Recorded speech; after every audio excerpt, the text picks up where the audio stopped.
Esse episódio da Gregário Cycling é apresentado por Fazenda Santa Julieta Bio. Receba em casa alimentos orgânicos direto do produtor. É quase automático. Você se propõe a fazer uma dieta, quer entrar em forma e corta logo o arroz, o pãozinho, passa um tempo sem pedir a pizza do fim de semana. As coisas não andam bem e o vilão sempre é o carboidrato. Na briga pela economia calórica, é ele quem paga o preço. E nessa busca, muitas dietas surgem com opção no cardápio do ciclista. A low carb e a cetogênica estão no topo dessa lista e já foram até assuntos colaterais aqui na Gregário. Nesse episódio, a gente volta ao assunto como tema principal para entender o papel do carboidrato na dieta de um esportista, sua relevância e se faz sentido restringir o seu consumo. Convidamos o professor Hamilton Rochel para comentar o que a ciência aponta como o caminho ideal na ingestão de carboidratos antes, durante e depois da atividade física, além dos mitos e verdades sobre as dietas que restringem o seu consumo. O médico do esporte Paulo Putinelli chega para explicar como o seu corpo reage quando você tenta viver sem a ingestão de carboidrato, o impacto de uma dieta low carb ou cetogênica e quando e para quem ela pode fazer algum sentido. Além dos dois especialistas, a gente ouviu também um ciclista World Tour, o israelense Guy Nieve. Você deve se lembrar dele quando ele esteve aqui no especial Tour de France. Ia ser a primeira participação dele por lá. Ele volta agora para contar como ele se alimenta numa grande volta. Esse papo vai ser um especial que a gente vai publicar na próxima terça-feira. Então, bora lá! O episódio Carboidrato começa agora.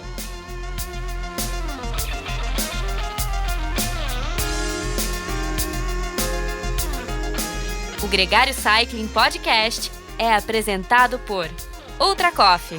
Performe o seu melhor nos treinos, estudos e trabalho. Ciclovia do Rio Pinheiros, a ciclovia que revoluciona o jeito de pedalar em São Paulo. Saiba mais sobre nossos parceiros na descrição desse podcast.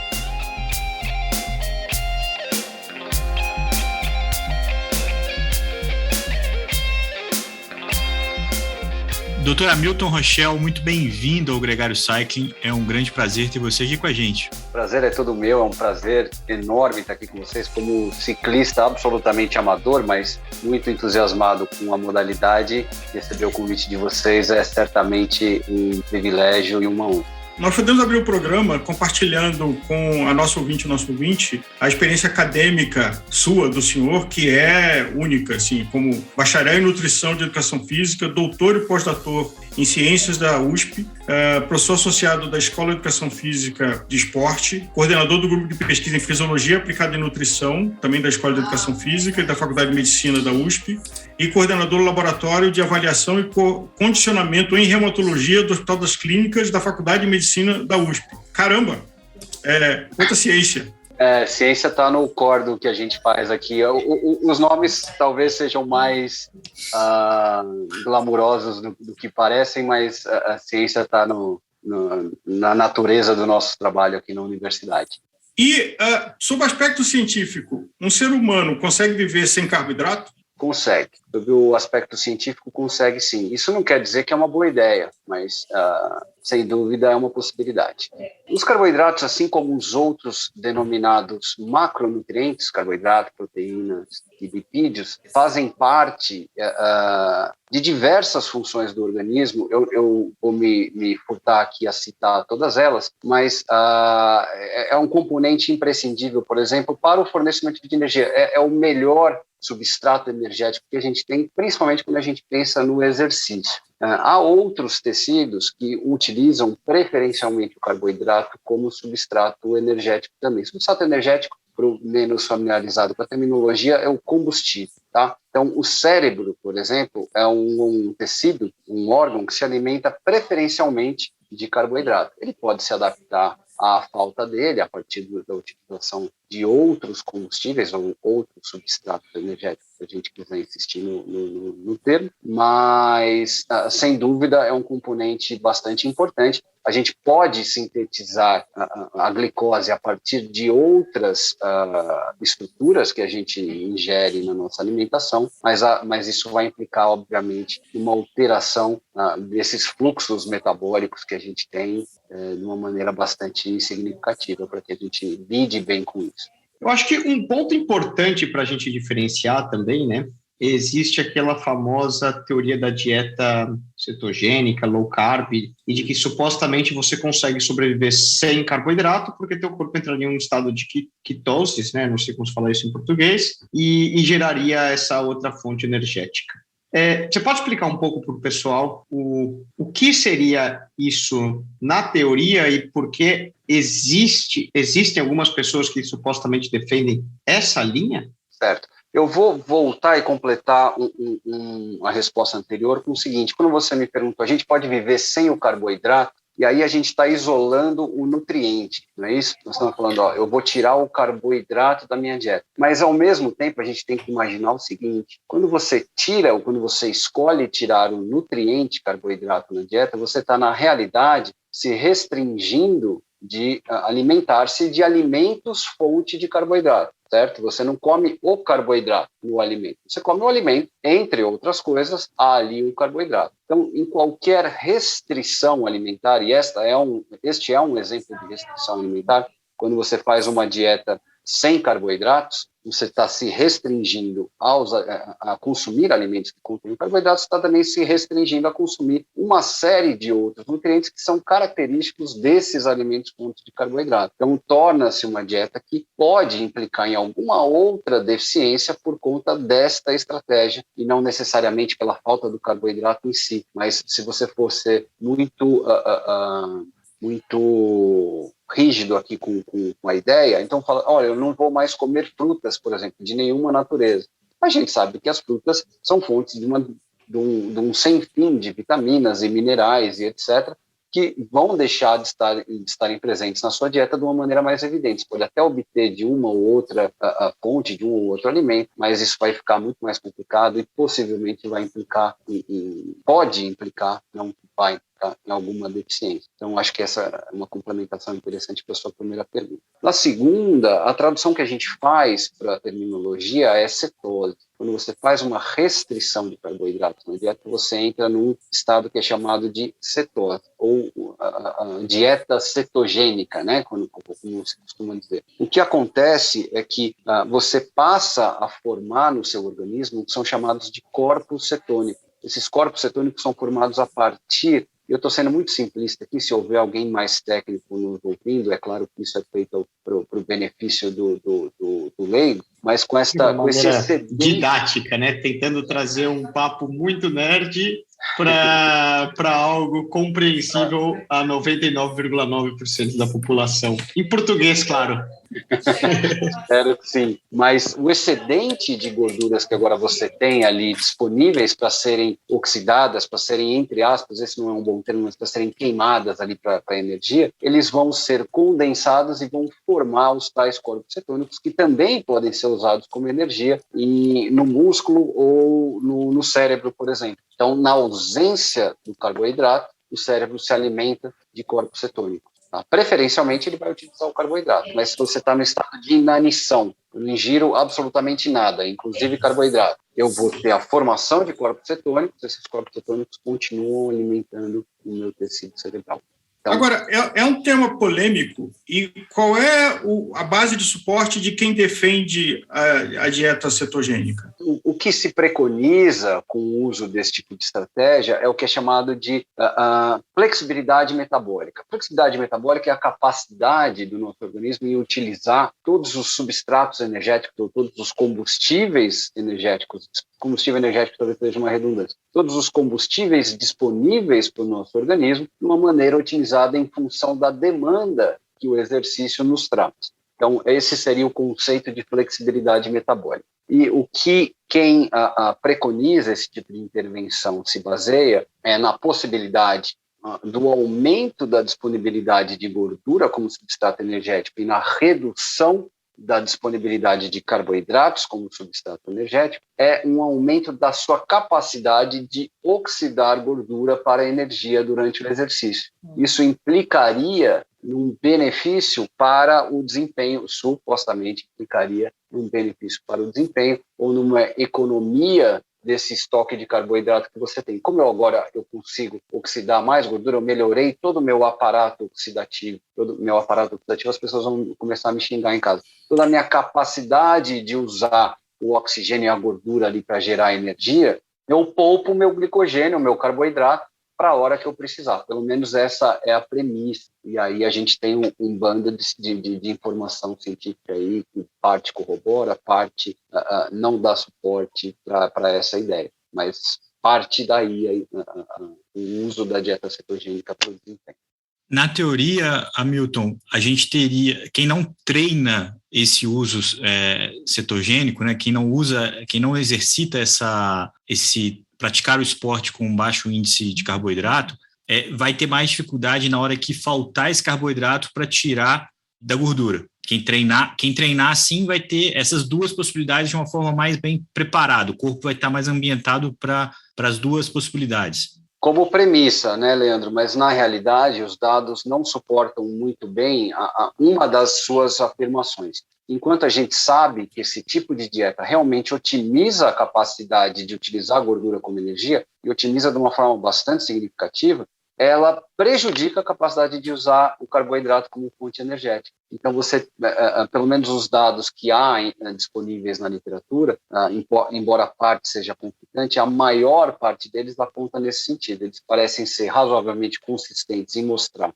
que treinar sobre essa condição melhora a sua capacidade de utilizar a gordura como energia, mas boa parte da informação disponível na literatura mostra que a sua capacidade de usar o carboidrato é diminuída. Então, você tem aí uma troca que, quando a gente pensa no desempenho esportivo, notem que eu estou sendo muito claro aqui, quando eu estou falando esporte de alto rendimento, quando você precisa otimizar o seu desempenho, essa não parece ser uma troca muito boa para a grande maioria das pessoas. E vai ter sempre alguém, talvez eu esteja me adiantando, então vou só dar uma cutucada, depois vocês podem elaborar perguntas a respeito, vai ter sempre alguém que fala, mas para mim funcionou, mas para mim deu certo. E a literatura também mostra isso, que há uma variabilidade de resposta bastante grande. Por isso que a gente tem relatos positivos do uso desse tipo de estratégia dentro da comunidade. Você tem ciclistas que reportam ser bom para eles, tem corredores que reportam ser bom para eles, mas para a maioria das pessoas isso provavelmente não vai se fazer verdade. A gente falou, e esse dado existe, e ele é consistente na literatura, de que as dietas cetogênicas ou as dietas baixas em carboidrato aumentam a capacidade do sujeito em utilizar a gordura como fonte de energia,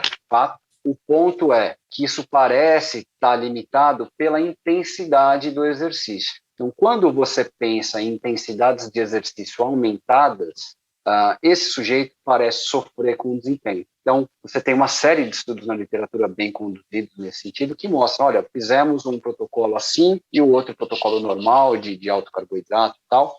Esses caras, quando você avalia a capacidade deles em oxidar a gordura, em utilizar a gordura como fonte de energia, eles tinham a mesma no ponto zero. Agora eles têm uma capacidade completamente diferente no ponto 1, né, no ponto pós. Quem fez essa dieta low carb, essa dieta rica em gordura, uma dieta cetogênica, aumenta sim a sua capacidade de usar a gordura como energia e aumenta a capacidade de usar a gordura como energia em intensidades maiores do que a desse camarada aqui. Porém, o que acontece é que se você faz um teste de desempenho, você vai precisar de intensidades acima dessa. E aí você precisa do carboidrato, cara.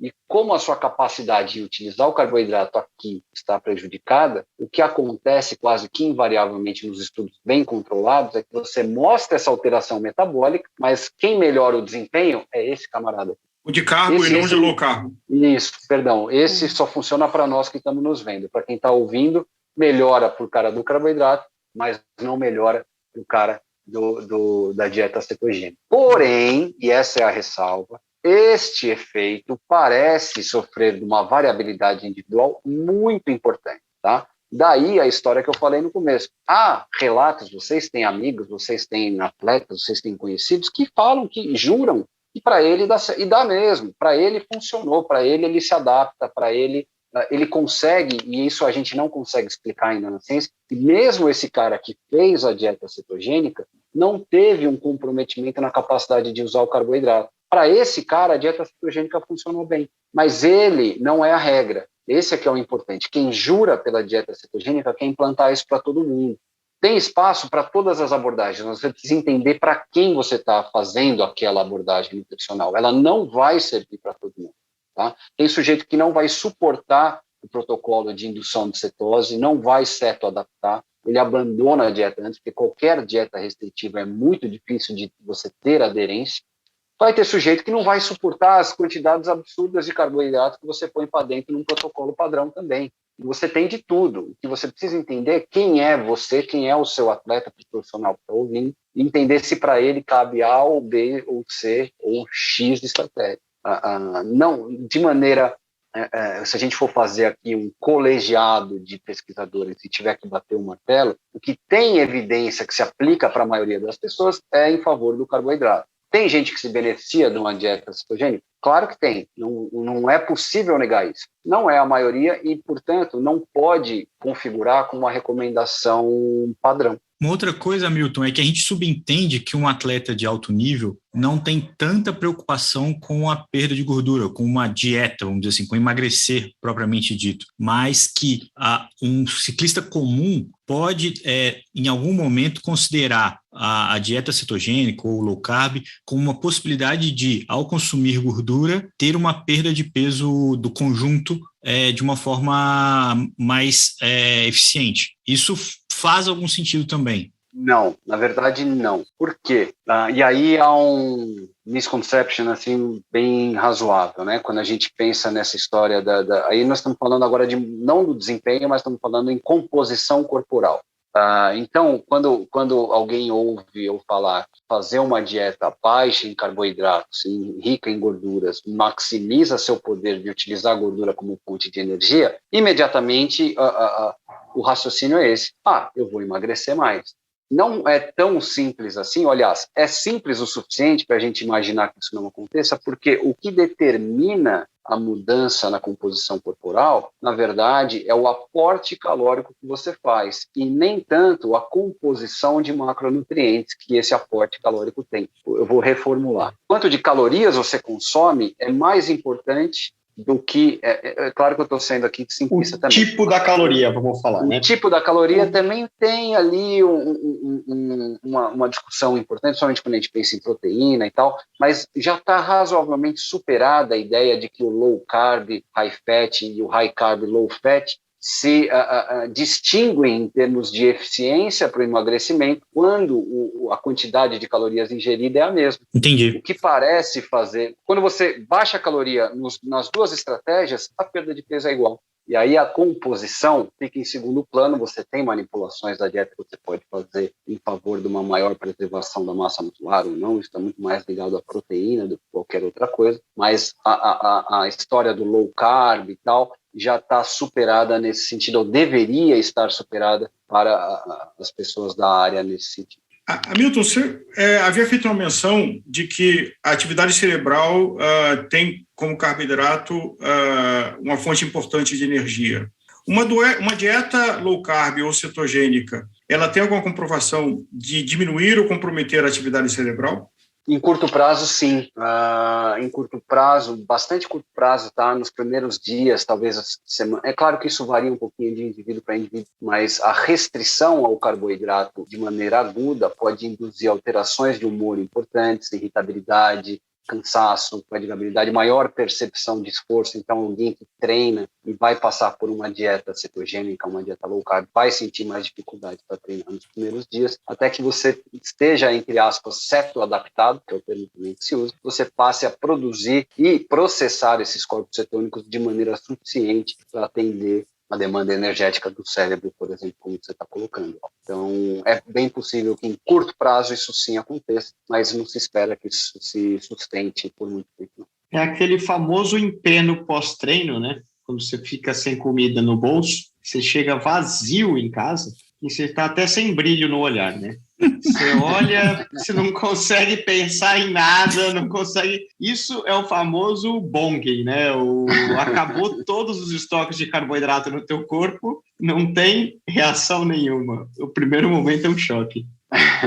Ô Hamilton, falando nisso, você disse que pedala de uma forma amadora. Não sei se você já experimentou essa sensação que o Nicolas está falando, mas vamos entrar um pouquinho nessa parte de como consumir o carboidrato, como é que é legal para um ciclista e para um esportista em geral planejar esse consumo, sempre pensando num bom desempenho, né? E também nesse equilíbrio calórico que faz muita diferença no final das contas. Legal.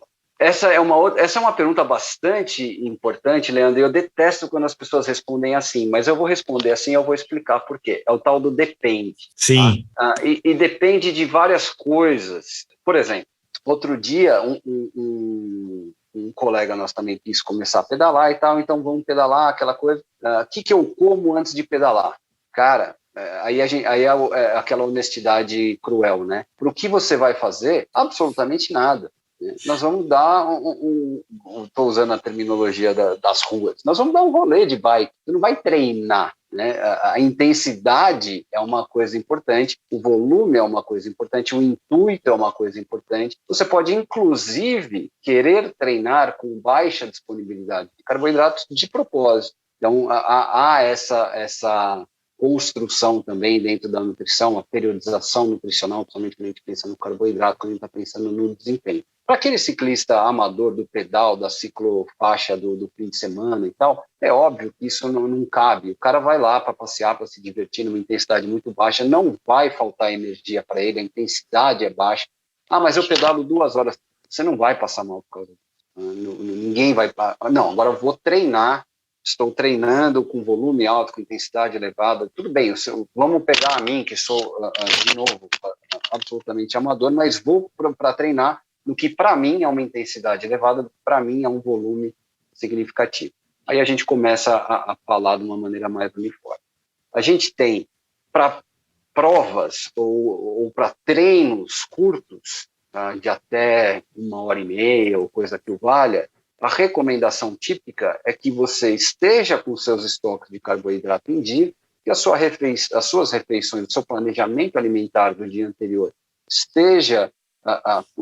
nele esteja contemplado a reposição do glicogênio muscular que eventualmente você gastou nas sessões anteriores de treino, e você pode ainda pensar numa refeição pré-evento ou pré-treino ou pré-prova, se assim quiser, que inclua ali algo em torno de 1 a 4 gramas por quilo de peso de carboidrato. Não mais do que isso é necessário para que você complete um treino, e nós estamos falando de um treino de 90 minutos ou menos. Obviamente que a gente começa a brincar com intensidade, né? A intensidade começa a ser até maior. Quanto menor o volume, sempre a gente pensa em intensidades maiores. É um intervalado ou é um contínuo mais porrada que você vai mais forte, enfim. Quando você está pensando em mais de 1h30 de evento, de treino, de corrida, aí sim você já pode pensar em estratégias nos dias ou dia anterior que incluam a tal da supercompensação de glicogênio muscular. E essa supercompensação de glicogênio muscular, o termo ele é razoavelmente intuitivo. É uma estratégia nutricional que faz com que você aumente os seus estoques de glicogênio. Para quem está estranhando, o termo glicogênio é a forma como a gente estoca carboidratos no nosso organismo. Particularmente, o que interessa para nós aqui é o glicogênio muscular, que é o carboidrato que a gente vai utilizar para energia no músculo. E para isso, você faz uma ingestão aumentada desses carboidratos nas 24 ou 48 horas pré-evento. Eu estou generalizando evento, que pode ser o seu treino forte com essa característica, pode ser a sua prova com essa característica. E aí a gente já está falando em 10, 12 gramas por quilo de peso corporal nessas 24, 48 horas que antecedem esse evento. Tá? 10, 12 gramas por quilo de peso corporal por dia. Tá? E aí você ainda pode manter aquela refeição pré-prova de 1 a 4 gramas por quilo de peso. Quando a gente está pensando em eventos muito mais curtos, meia hora, 45 minutos, 1 hora, 1 hora e pouquinho, bem intenso e tal, a literatura já mostra para nós que você fornecer carboidrato exógeno, e de novo eu estou me auto-puxando a orelha, fornecer carboidrato exógeno, ingerir carboidratos durante o evento, o exógeno é de fora, né? Então consumir um carboidrato que está vindo de fora, fazer uma suplementação de carboidrato durante uma atividade deste tipo, não implica em aumento da sua capacidade de oxidar ou de usar esse carboidrato como energia nesse período tão curto. Mas há a sugestão na literatura de que a presença, olha que loucura que é o nosso corpo, né? A presença do carboidrato na boca, em contato com a mucosa orofaringiana, parece ser suficiente para ativar centros no cérebro responsáveis pela sensação de recompensa e motivação. Então, daí surgiu uma série de estudos com o que é chamado de bochecho de carboidrato. Talvez você já tenha ouvido falar nisso. O sujeito não toma o carboidrato, mas ele simplesmente deixa na boca, faz um bochecho e pode cuspir fora. E a presença desse carboidrato na mucosa orofaringiana é suficiente para estimular esse centro do cérebro e, eventualmente, melhorar o desempenho. As margens de melhora são sempre pequenas quando a gente pensa nessas intervenções de nutrição, mas quando a gente está falando de um atleta de alto rendimento, isso é absolutamente relevante. Ou você pode, inclusive, também fazer a ingestão, não tem problema, mas aí a quantidade pequena, porque a gente sabe que, para vocês que pedalam muito mais que eu, sabe que a ingestão de altos volumes durante o pedal, ele se contrapõe à intensidade que você consegue manter, né? O desconforto gastrointestinal ou a concentração daquelas substâncias, quanto mais concentrado em carboidrato, mais propensa a gerar desconforto gastrointestinal ela é. Claro que há uma caramba, como é difícil falar isso, tolerabilidade individual nesse troço, né? Tem sujeitos que já treinaram, como a gente chama, já treinaram o intestino a suportar concentrações mais altas, com carboidratos diferentes e tal, mas para provas, e você também não quer alterar o ritmo numa prova, num sprint, 45 minutos, ou num treino, porrada, intervalado e tal. A última coisa que eu quero é diminuir o ritmo para pegar a caramanhola e tomar a solução, ou pegar um gel, ou qualquer coisa desse tipo. Ô Hamilton, eu acho que isso é importante, porque aqui no podcast a gente traz o debate, mas a gente não substitui os especialistas. Então, acho que quem ouvir esse programa vai encontrar mais informações com o nutricionista de confiança dele, com as pessoas com quem ele trabalha esportivamente. Agora, você falou muito dos impactos da restrição. Eu queria que você contasse um pouco o que a ciência já entende da ausência ou da diminuição do carboidrato nesse equilíbrio da dieta pode implicar, porque eu sei que tem uma perda óssea, tem uma série de coisas que já são estudados nesse sentido, né? Então, esse é um assunto bem legal também, Leandro. E veja, a restrição, como o Nicolas bem colocou, ele também vai implicar num outro aspecto, muito possivelmente, principalmente quando você pensa numa dieta cetogênica, onde a quantidade de carboidratos na dieta é quase que insignificante. Nós estamos falando em coisa de 20 gramas, no máximo 50 gramas, dependendo do autor, de carboidratos na dieta por dia. É muito pouco, mas é muito pouco.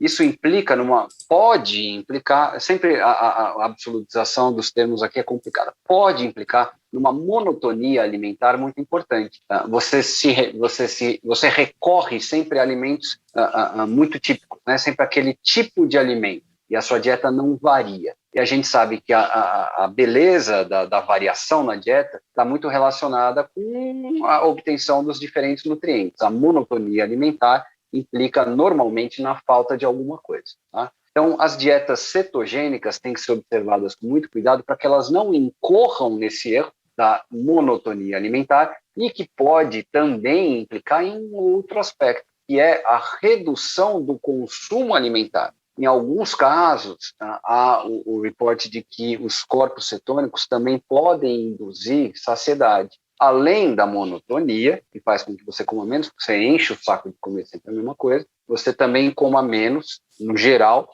e ao comer menos, e esse é um problema no esporte de endurance, em particular no triatlon, no ciclismo, em provas dessa natureza, que é a tal da síndrome da deficiência energética relativa. E se a gente está falando de um sujeito comum, isso muito provavelmente não vai ter grandes implicações. Mas quando você está falando num atleta onde a demanda energética já é muito alta, esse cara treina bastante, treina mais de uma vez por dia, treina com volumes aumentados, esse cara não come o quanto ele precisa nem em energia, e você tem um efeito paralelo da redução ou da restrição do carboidrato na sua dieta, impactando o consumo alimentar como um todo. E esse cara cai dentro dessa a síndrome que a gente está falando, a síndrome da deficiência de energia relativa. aí sim a gente começa a ter problema. Aí você tem comprometimento de várias naturezas, inclusive o que você bem destacou do tecido ósseo.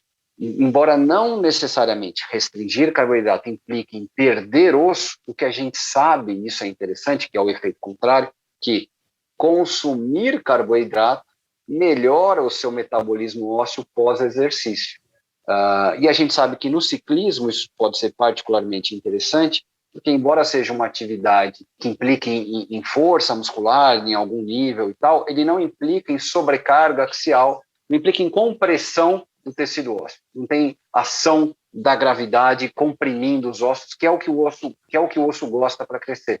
Então, não é incomum você encontrar em ciclistas de elite uma redução do tecido ósseo em relação à população de mesma idade. Principalmente se esse cara tiver algum comprometimento na ingestão alimentar, que pode ser potencializado pela restrição de carboidrato.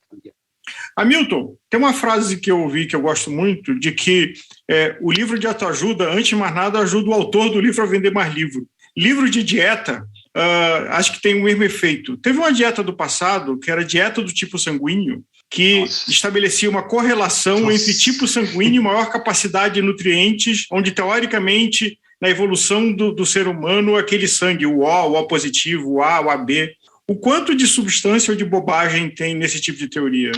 Não há qualquer respaldo científico nisso, Paulo. Ele está ali junto, na mesma prateleira da dieta da Lua.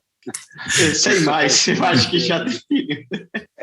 Em nutrição, e em exercício também, né? É um campo permeado pela pseudociência, né? É uma coisa assim muito, muito louca, porque é um campo muito frutífero para prosperidade do charlatanismo, porque as pessoas buscam soluções sempre miraculosas, sempre fáceis, sempre menos onerosas em termos de investimento pessoal, não estamos falando de investimento monetário, mas um investimento pessoal. Então, eu tomo um chazinho, eu resolvo o meu problema, eu tomo a pirulinha, eu resolvo o problema, eu faço o treino assim, eu resolvo o problema, e a gente sabe que as coisas não funcionam assim, né? Boa parte do trabalho que a gente tem de divulgação científica, por vezes, é de desmistificar esse tipo de mito que há na sociedade, não tanto na academia, claro. De falsos atalhos vendidos.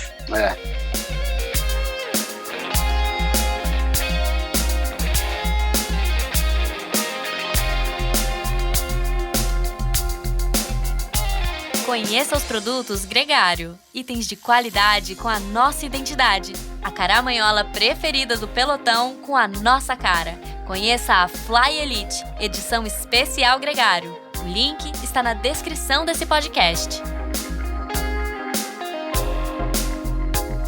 Uma aula do professor Hamilton Rochel que termina com uma mensagem muito clara. Não existem atalhos, não existe milagre.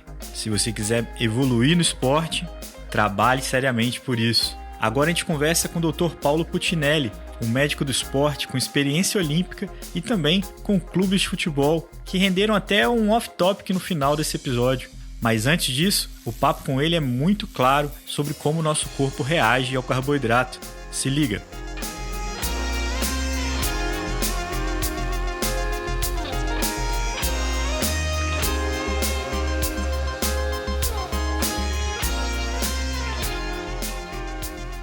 Paulo Putinelli, muito bem-vindo ao Gregário Cycling. É um grande prazer ter você aqui com a gente.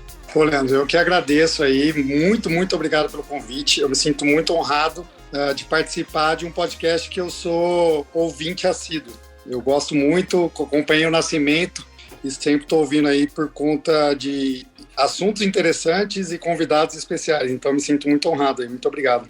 Doutor Paulo, abrindo a conversa de carbo, tem um assunto que, inclusive, a minha família agradece economicamente, porque publicou um livro nos anos 70 da dieta do Dr. Atkins, que era pregando zero carbo e que acabou falecendo de infarto. Eu não sei se a dieta dele já é um excesso de gordura, mas acho que, começando por aí, de que foi uma grande moda e um grande sucesso editorial esse livro, no mundo, não foi só no Brasil, carboidrato ser inimigo de quem quer ter uma qualidade de vida e um bom controle de peso. Bom, vamos lá, Álvaro. Assim, a gente tem 3 macronutrientes, né? A gente tem 3 fontes de obtenção de energia: os carboidratos, as proteínas e as gorduras. É daí que a gente tira a nossa energia para viver, para o bom funcionamento do nosso corpo. E retirar uma, de cara, já sobrecarrega as outras duas. E sobrecarregar a proteína e principalmente sobrecarregar a fonte de energia de gordura possivelmente pode trazer repercussões para a saúde bastante maléficas, né? E esse é um ponto de maior discussão e de maior crítica para quem segue esse tipo de dieta por muito tempo. A gente pode, obviamente, ter alguns períodos, mas seguir aí por muito tempo pode trazer risco, sim. Estranho dizer, né, Paulo, mas acho que todo mundo que nos escuta, e eu, inclusive, cometi isso e tinha um certo receio. Parece que o carboidrato, nos últimos anos, virou um vilão. E você fala na palavra carboidrato, você pensa no Homer Simpson, gordinho, porpetinha, e no cara McDonald's ali, junk food. Que é um erro muito grande, né? Um conceito de que a gente associou o carboidrato a engordar. Você vai colocar carboidrato, você vai engordar. Não é verdade? Com certeza não é verdade, Nico, com certeza. A questão do peso, do controle de peso, ele respeita uma lei inicial da diferença do quanto você consome para o quanto você gasta. Essa é a questão principal desse CERN. A questão é que se colocou o carboidrato como um grande vilão, principalmente por conta dos carboidratos de baixo índice glicêmico, os carboidratos que tem nesses alimentos industrializados, nas junk foods, né? Então, por isso se criou essa associação.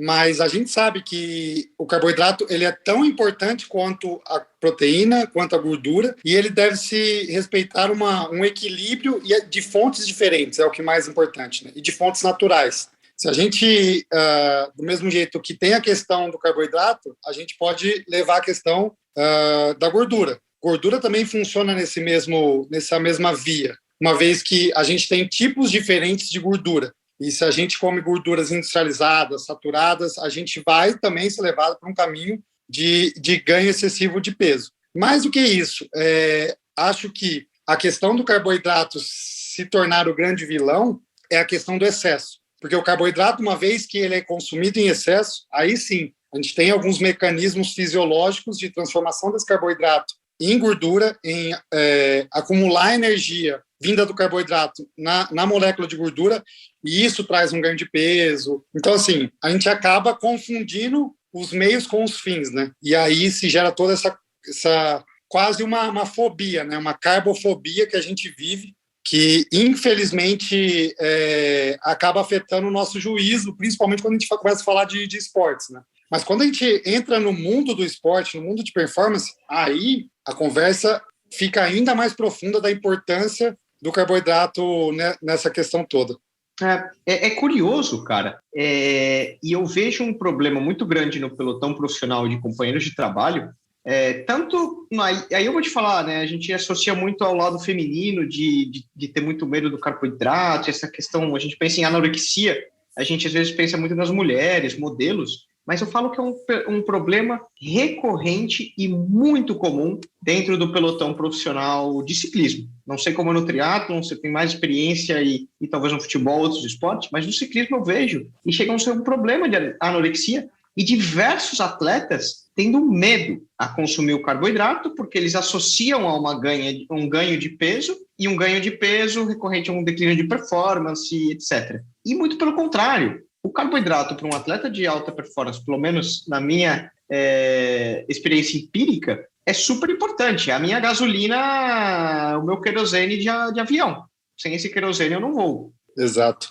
Assim, Nico, a gente, dentro dos esportes de endurance, a gente tem um fator importante que é a composição corporal, o peso total. Ele é influente no desempenho, né? A gente sabe, e estudos bem embasados mostram que no ciclismo, no triatlon, indivíduos que têm uma composição corporal com menor massa gorda e maior massa magra acaba tendo um desempenho um pouco melhor. E isso acaba gerando todo esse comportamento que pode, inclusive, se tornar uma doença, né? Se tornar uma questão psiquiátrica, como você disse. Agora, para quem está treinando, para atletas que estão buscando performance, que tem um ciclo de treinamento, não só atletas profissionais, como é o seu caso, mas até atletas amadores que vivem um ciclo de treinamento, que tem uma periodização de treinamento, a gente precisa deixar isso muito claro, que o carboidrato ele é fundamental em momentos no pré, no intra e no pós-treino. Essa janela ela é sagrada e eu costumo falar muito isso para os meus pacientes, é assim, o carboidrato nessa janela, ele não, com certeza, ele não vai virar gordura, ele não vai virar uma fonte de reserva que você vai acumular. O que você conseguir colocar para dentro nesse momento vai virar energia instantânea. Sim, isso com certeza, né? Até porque a gente possivelmente vai discutir isso mais para frente, mas como você disse, o carboidrato ele é o melhor combustível. Ele é o combustível que nos dá energia mais rápida, uma energia de boa qualidade, diferentemente da gordura, por exemplo, porque a grande discussão e o ponto que os atletas que defendem dietas low carb para desempenho falam é que a gente consegue utilizar a gordura como fonte de energia. A minha resposta é sim. Fisiologicamente, também a gente obtém energia por fonte de gordura, mas é uma energia que demora mais para ser produzida, é uma energia que depende de outros mecanismos mais lentos. Então, a analogia que você usou foi brilhante.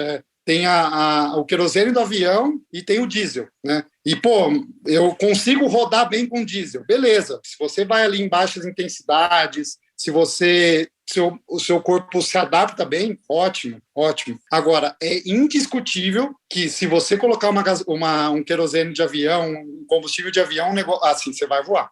Eu acho que eu tô com um ponto legal, cara. Vamos poder fazer essa analogia aí do diesel, da gasolina e do querosene, aí, fazendo essa transição de cada um deles. Para explicar melhor para o pessoal, né, que quando a gente pensa justamente na fisiologia do esporte, dependendo da intensidade que você está praticando o esporte, então, da tua zona de treinamento, então vamos falar, né, de zona 1, 2, 3, 4 ou 5, você pode dividir em N zonas, você usa um substrato diferente, uma gasolina diferente, diesel, querosene, uma mistura dos dois, e o corpo ele vai oscilando nisso, né?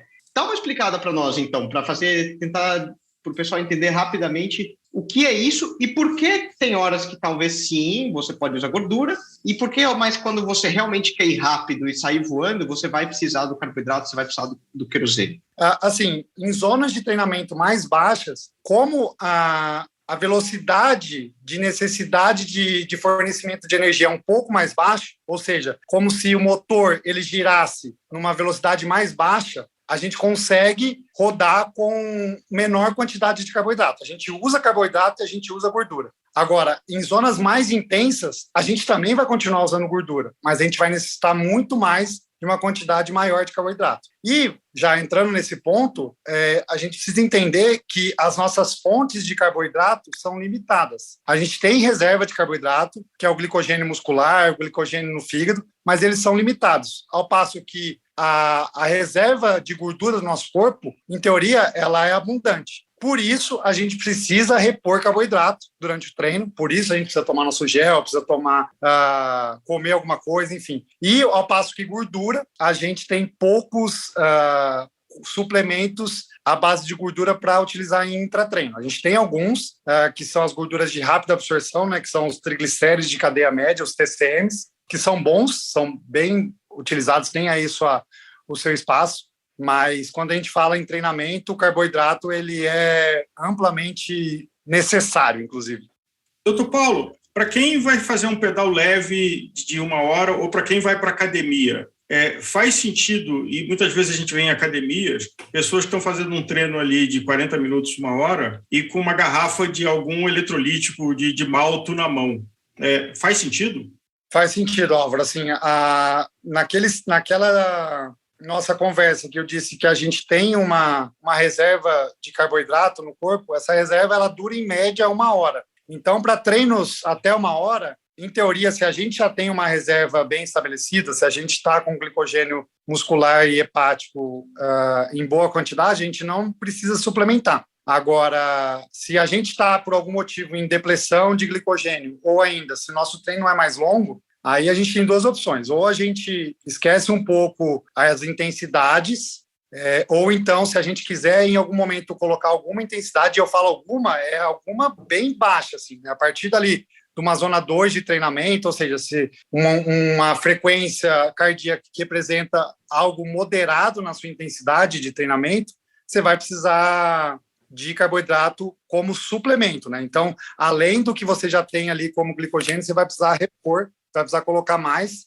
e isso é fundamental. Então, assim, para tentar explicar se ficou algum gap aí, há momentos durante um ciclo de treinamento que a gente pode fazer treinamento sem muito carboidrato, ou há alguns treinos que a gente pode fazer isso. Agora, tomar isso como regra, isso possivelmente, primeiro de tudo, vai colocar sua saúde em risco, porque o carboidrato ele não só representa energia durante um treino, mas representa energia para você conseguir reconstruir tudo aquilo que foi alterado durante o seu treinamento, né? Porque a gente sabe que o treinamento ele é um estresse para o corpo, um estresse oxidativo, a gente tem quebra de fibra muscular, a gente tem depressão de todas as nossas reservas, então a gente precisa de carboidrato para aguentar o treino, mas precisa de carboidrato para descansar e conseguir treinar no outro dia ou na outra sessão que seja no mesmo dia. Então, o conceito seria que não é só analisar a sua performance naquele treino, mas sim, uma boa alimentação te permite uma sequência de treinos que vai te permitir uma evolução. Com certeza, sim, com certeza, Álvaro. É bem engraçado porque, trazendo alguns exemplos práticos, não raramente eu atendo pacientes no consultório que vêm com uma queixa de fadiga crônica. Eu não estou conseguindo me recuperar, meu corpo não é assim, será que não é idade, será que não é hormônio, será que não tem que repor hormônio? E aí, muitas vezes o que acontece é que o indivíduo está fazendo uma dieta restritiva. E aí você vai olhar, o indivíduo está comendo nem metade do que ele deveria comer. E aí eu salvo uma vida falando para ele passar com um bom nutricionista. O nutricionista vai prescrever mais carboidratos para ele e aí ele volta à vida. É impressionante como eu já trouxe à vida muitos atletas por pura e simplesmente falar para eles comerem mais carboidrato, tentando trabalhar essa carbofobia aí, que, assim, é quase uma pandemia de carbofobia, né, Nico? Não, cara, e eu falo muito abertamente, é um erro que eu já cometi. No primeiro ano que eu passei profissionais, o ciclismo, sobretudo latino, eu diria, aí, italiano, espanhol, tem muito essa questão dos watts, quilos e essa carbofobia que se desenvolve. E eu descobri que eu cheguei num ponto que eu me consumi hematologicamente muito. Eu fiquei com overtraining, eu fiquei anêmico, eu fiquei com a testosterona extremamente atacada. E eu sei também, é muito comum, tem aquela síndrome do Red Cis, né? Que nas mulheres é comum. E, na realidade, está associado a uma falta crônica de energia. Tocou num ponto interessante. Essa síndrome, né? Ela foi primeiro descrita como tríade da mulher atleta, né? E hoje a gente já sabe que não é só uma tríade, é uma síndrome de vários sinais e sintomas e que não só afeta mulheres, afeta homens também. Porque ela foi descoberta em mulheres por conta da mulher ter um sinal mais facilmente detectável, que é ela entrar em amenorreia, que é ela parar de menstruar. Então, isso, há algum tempo atrás, pouco tempo atrás, era visto como normal, né? A mulher atleta não menstrua. E a gente sabe que além de não ser normal, a gente precisa resolver esse problema. E esse problema ele é causado por baixa biodisponibilidade energética, ou seja, aquela balança que eu falei no começo, ela está pendendo mais a pessoa consome mais, ela gasta mais do que ela consome, né? E isso, a longo prazo, cronicamente, vai trazer problemas. Então, assim, e no homem também é a mesma coisa. Tem alterações hormonais, e aí as coisas acontecem em cadeia, né? Então, começa a diminuir o hormônio, baixa a janela imunológica, né? Então, o indivíduo fica mais suscetível a ter doença, começa a ter distúrbios de sono, começa a ter distúrbios mentais, então começa a ficar mais ansioso, mais agressivo, depressão, enfim. Inclusive, pode levar a questões de diminuição da saúde óssea, osteopenia, osteoporose. Doutor Paulo, o senhor mencionou as janelas de carboidrato e existe a lenda do carboload, né? Então, de que 12 horas antes ou várias horas antes inclusive até a liberalidade de cerveja, pizza. Agora, qual é essa janela e o que a ciência, a experiência do senhor mostra que é um bom carbo load para quem vai fazer um evento, vamos chamar, acima de 3 horas, ou alguma coisa que seja mais extenuante? O que seria a janela do carbo load e qual é a melhor forma de fazer esse carbo load?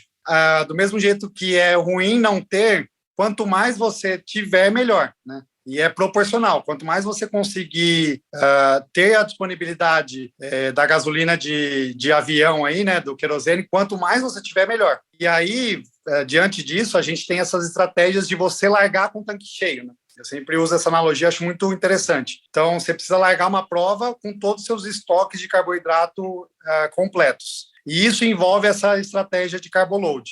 Isso é descrito há um bom tempo, pelo menos 50 anos, a gente já tem alguns estudos que falam dessas estratégias, e não existe uma estratégia única, existe algumas estratégias. Existe uma estratégia de uma semana, que você, por exemplo, faz 3 dias, então você pega a sua data da prova, uma semana antes você faz 3 dias de treinos intensos com baixa quantidade de carboidrato, e aí depois, nos próximos 3 dias, você oferta muito carboidrato com baixo treino. Essa é uma estratégia boa. É uma estratégia mais longa. Existem estratégias mais curtas, de 48 horas ou 24 horas, com uma grande quantidade de carboidrato. Mas assim, também não é infinito, não é ad libido, né? Não é igual você falou, cerveja, pizza, mesmo porque cerveja, ela contém álcool, e álcool está diretamente ligado à diminuição de performance. Isso é assim como não comer carboidrato faz mal, álcool é diretamente ligado, né? E a gente pode, inclusive, já deixar aqui um tema para uma próxima conversa, que assim, essa história de álcool, uma cervejinha, um vinho melhora desempenho, isso aí é uma conversa de boteco que a gente pode ter também, mas... Num boteco, Paulo, porque exato, esse é sagrado. A gente não consegue só, em alta performance, consumir no alimento tudo que a gente precisa para um treino de 4 horas ou para uma prova de 5 horas, como são as provas de ciclismo e de triatlon também. É inevitável suplementar ou não? Eu estou falando uma bobagem. Não, Leandro, é fundamental, crucial. Quem não suplementa ou quem já teve a péssima experiência de desligar a chave, né, desliga a chave geral do corpo, sabe como é ruim isso. A gente tem uma reserva limitada de carboidratos, de água e de sal no nosso corpo. E são esses os 3 principais pontos que a gente precisa repor durante um pedal longo, durante uma prova longa. E eu já aproveito a janela aqui para deixar bem claro, ele precisa ser treinado. Assim como a gente treina os nossos músculos da perna, a gente treina a nossa cabeça, a gente precisa treinar o nosso sistema digestivo para aguentar tudo aquilo que a gente lê ou que a gente ouve falar que faz bem, né? Então, e isso é muito claro na ciência, né? A gente cada vez tem visto mais estudos para aumentar a quantidade de carboidrato ingerido durante uma prova, a quantidade de água, a quantidade de sal, mas isso ele precisa ser treinado e ele precisa ser obtido de maneiras diferentes. Mas fato é que se você vai fazer uma prova de 3 horas e você vai sem nada, a não ser que você seja uma lenda que a gente às vezes escuta em alguns lugares, o cara faz uma prova no Saara de 5 horas não bebe água, beleza.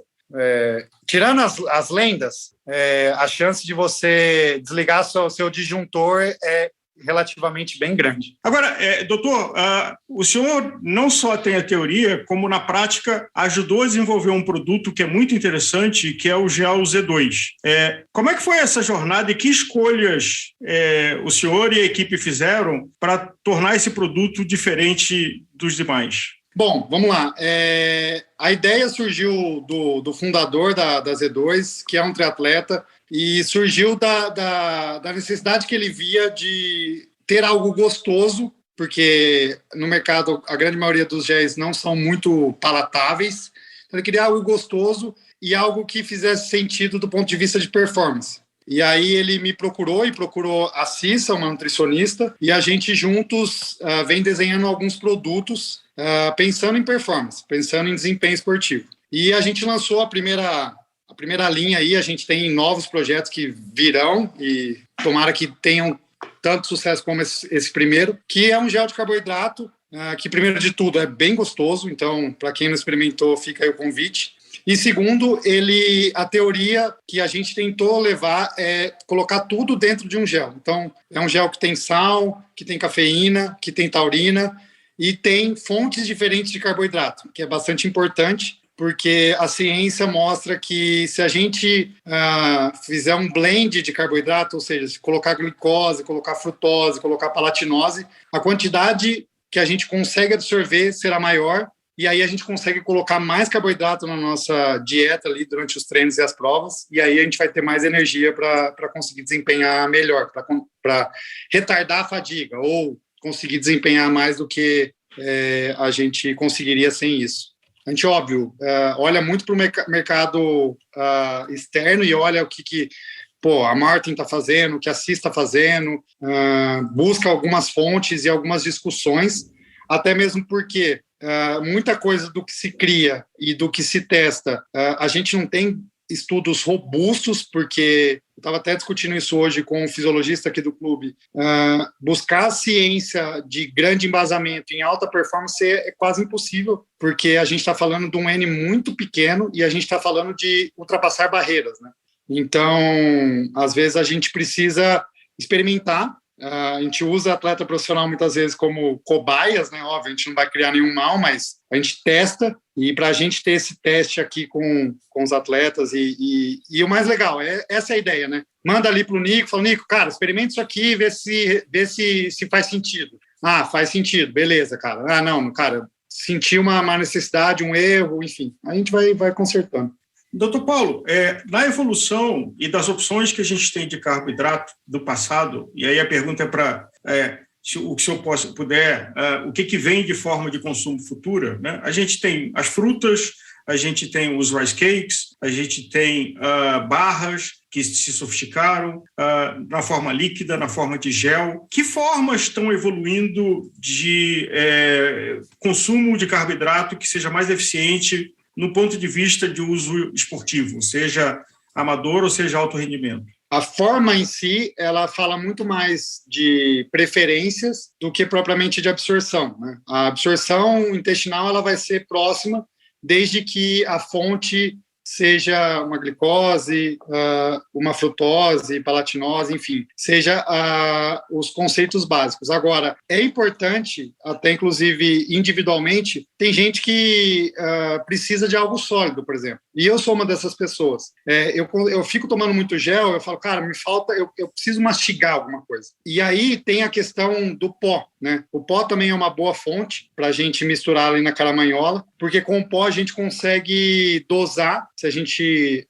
fazer uma estratégia de, por exemplo, vamos atingir o máximo de carboidrato que a gente consegue. Atualmente, esse número está em 90 gramas por hora de carboidrato. Existem alguns estudos que falam um pouco mais, falam até em 120, mas seguro, atualmente, a gente fala em 90 gramas de carboidrato por hora, o que é bastante coisa, né? Se a gente pensar isso em gel, a gente tem, em média, os géis têm 20 a 25 gramas de carboidrato em cada um. A gente está falando aí de 4 géis, 3, 4 géis por hora. Então, é um gel a cada 15, 20 minutos. Então, é bastante coisa. Pensar uma banana, por exemplo, o cara pensar, olha, vai dar um pedal de 5 horas, ele tem que comer a cada hora 4 bananas. Então, ele tem que levar 20 bananas no pedal. Agora, dando algum spoiler aí do que a gente está buscando, a nossa ideia, a gente tem algumas ideias, uma delas bem interessante, até fica aqui para já receber feedbacks, primeiro, a gente criar algo que tem uma tampa, então, tipo, um gel que dê para tampar, e aí a gente tem a licença poética de aumentar a quantidade de carboidrato que vai nesse recipiente. A gente pode colocar um gel de 90 gramas, e aí o cara vai usar isso ao longo do pedal todo, sabe? Não precisa... Porque a gente tem uma certa limitação do cara precisar acabar o gel, né? Ele abre e precisa tomar inteiro. A gente tem um acessório muito interessante que chama de flasks, né? Que são mini caramanholas, onde você coloca alguns gels e faz uma diluição de água. Um para você ter uma dosagem, mas não ter que ficar abrindo o gel no meio de prova, e outro até achar a dosagem de densidade que você está desejando para aquela sua estratégia de prova. Mas vocês estão pensando... No mountain bike eu usava muito, cara. Eu colocava 4, 5 géisinhos nessa bisnaguinha que parece uma madeirinha pequenininha, né? Aí ela tem um biquinho igual uma caramanhola, e eu já jogava ali 5, 6 géis e eu sabia que cada volta eu tinha que dar um trago e não perdia tempo abrindo o gel e tal, fechando. E ecologicamente é mais legal também, né? Indo para uma tangente por 2 mundos que o senhor trafega, como é que compara uma partida de futebol de um jogador com um treino de endurance? Boa pergunta, caramba, boa. Não se compara, não tem como comparar. São esportes completamente diferentes.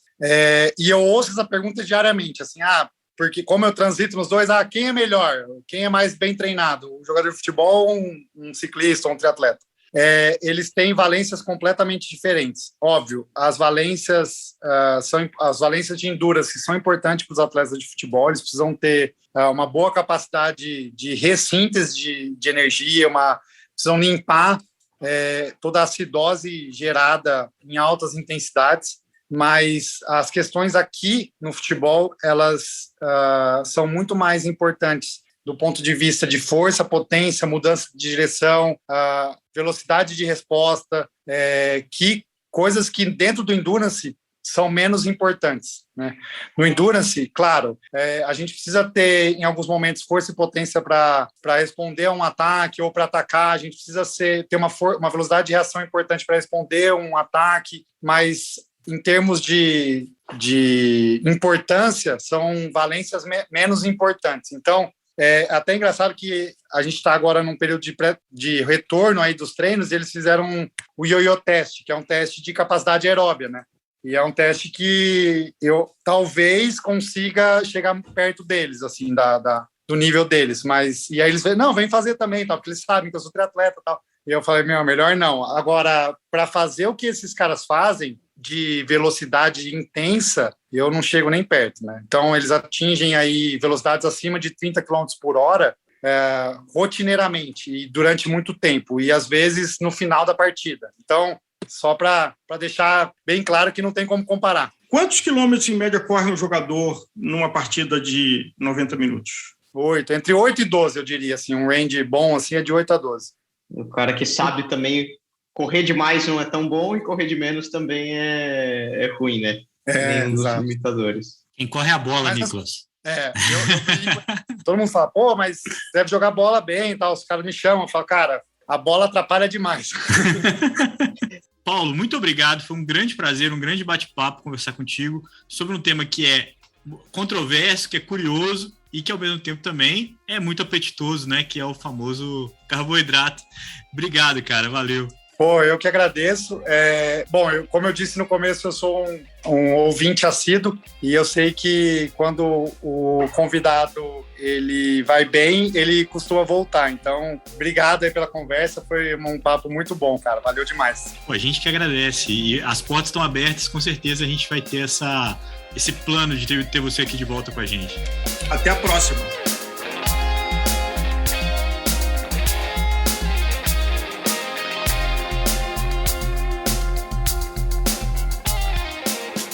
Muito bem, é com essa conversa bacana com o Dr. Paulo Puccinelli que a gente encerra o episódio Carboidrato no Gregário Cycling dessa semana, com a certeza de que esse assunto é inesgotável, que a gente vai falar bastante sobre isso e o seu feedback é muito importante. Lembrando que você pode seguir a gente no seu player de podcast favorito e deve muito seguir a gente também no Instagram, no Facebook e no Twitter. Interaja conosco, coloque suas dúvidas, dê suas sugestões. O Gregário Cycling é um programa semanal, mas todo dia na internet a gente tem conteúdo especialmente produzido para você que, como a gente, é apaixonado pelo ciclismo. Não deixe de ver o nosso especial Sorriso Elétrico, 5 histórias de pessoas que se encantaram com a bicicleta assistida. Você pode ouvir tanto no Instagram quanto no nosso canal do YouTube.